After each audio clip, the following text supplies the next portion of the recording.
Next two speakers have come all the way from Toronto to speak to us today about their experiences doing a service trip together and the things they've learned from these experiences. Please welcome Marc Viado and Mitch Pimenta.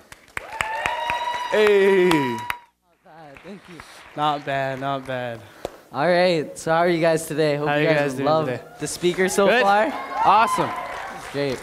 So Mitch would like to ask you guys a question really quickly. So who would love to win the lottery? 100%, right? Okay, for sure. Well, congratulations. You actually already have won the lottery of life. And I heard some ahs, but like in this world, there's a 1% chance of being born in Canada.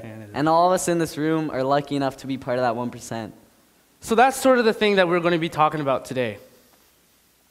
So to start us off, I'm Mitch Pimenta, this is Marc Viado, and we went on a Philippines service trip with 21 other student leaders and 2 teachers from the Toronto Catholic District School Board.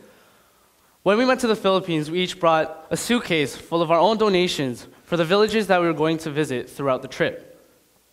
We visited a total of 6 communities under ANCOP. ANCOP stands for Answering the Cry of the Poor, which housed hundreds of children in each community. At each community, we played, we sang, and we danced for the children, ending off each visit with giving them the gifts that we brought from Canada. Our main focus going to the Philippines was to do volunteer work at the ANCOP build site.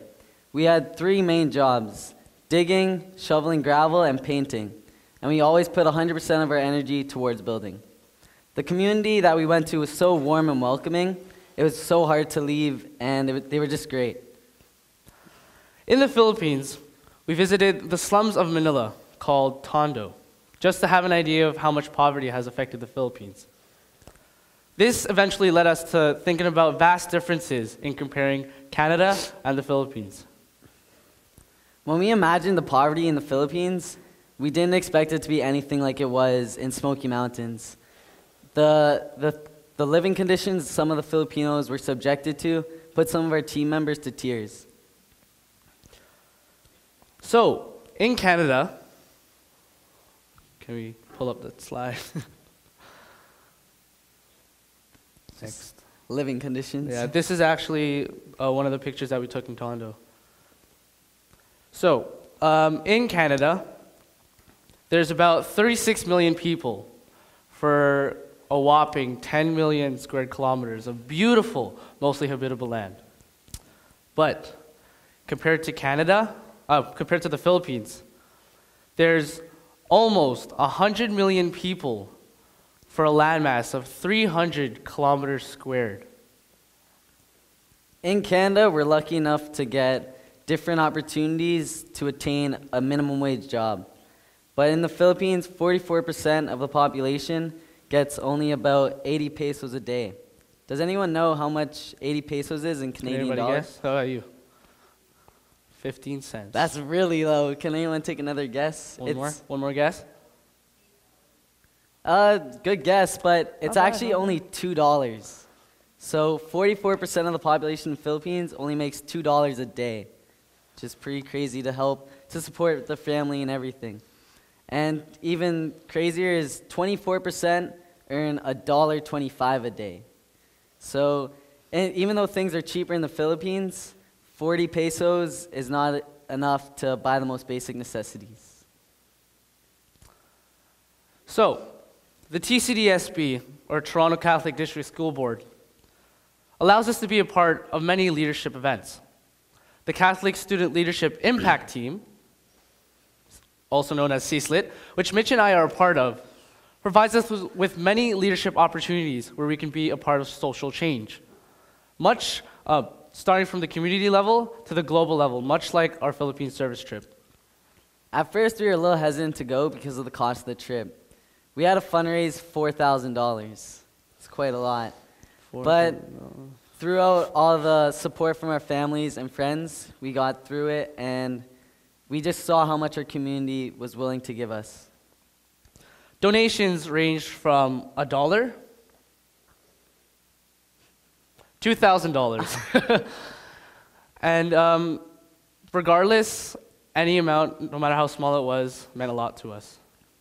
After all the donations, we gathered all together, both big and small. It became a grand total, which allowed each and every one of us to go on a trip of a lifetime. Much like giving the small gifts to the children in the villages. It was a gesture of our compassion, and the smiles that we gave them warmed our hearts and left a mark that will be with us forever.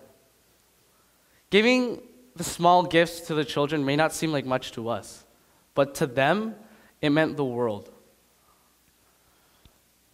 The support that everyone gave us, all the hundreds of people that helped us, let us brighten the lives of many, of all the children that we gave gifts, because they came out so happy and they knew that there was some faith in life. Providing help for anybody, no matter how small it is, can go a long way. If you can find your motivation to ignite your journey on leading social change, you'll just see how much potential you possibly have. You'll be surprised. One person can move a mountain, just like how 21 students brightened the lives of thousands of children. Anybody can become a leader. It's up to you to put your words into action. So, we would like to leave you with 3 simple words to help you on your journey to becoming great youth leaders. First, learn. Become better youth leaders and learn by example. Lead. Every social movement needs leaders. And lastly, live. Use what you learn in every single leadership experience and put it to everyday use. So, that's it. We'd like to thank you for having us in Ottawa. Yeah. And if you guys would like to Big follow our trips and our journey, you can visit CatholicStudentLeadership.com. Thank you. Okay.